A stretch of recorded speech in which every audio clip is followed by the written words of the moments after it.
space. But for strategies, let's go across to Prathamesh Mallya, who now joins us to talk about all of that. Prathamesh, hi, welcome.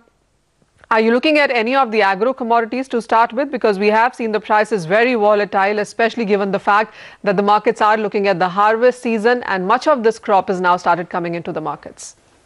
Not really in the agri-commodity space, because I feel that's still a very cornered space to enter in. Non-agri commodities give better opportunities for investors and traders. So it is better to be in the non-agri commodity space rather than the agri-commodity space.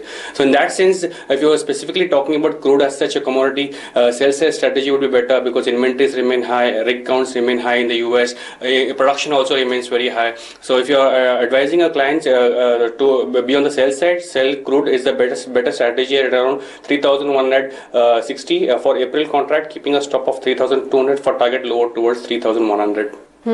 Prathamesh, come in on the metal space as well, because this sector is closing this week on the negative side. It's nearly 1 to 4% of a decline that we have seen come in for most of those metals. Do you see a floor nearby, or are you looking at further declines? Is it still a sell strategy? In the metal space, yes, there's been a lot of volatility. It has been moving up, it is moving down as well.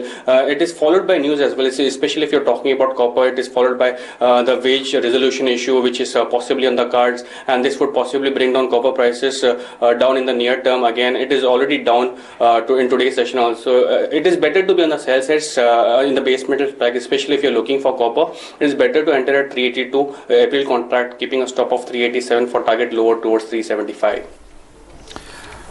All right, Prathamesh, thanks very much for that. Manisha, thank you very much. But before I let you go, just wanted to ask you, how are diamond prices doing? Or rather, how have they been doing? You know, we really saw a surge in diamonds in 2014, but since then, I think it has been consolidation. If you are looking to buy it for your wife, I think this is the right time to do that.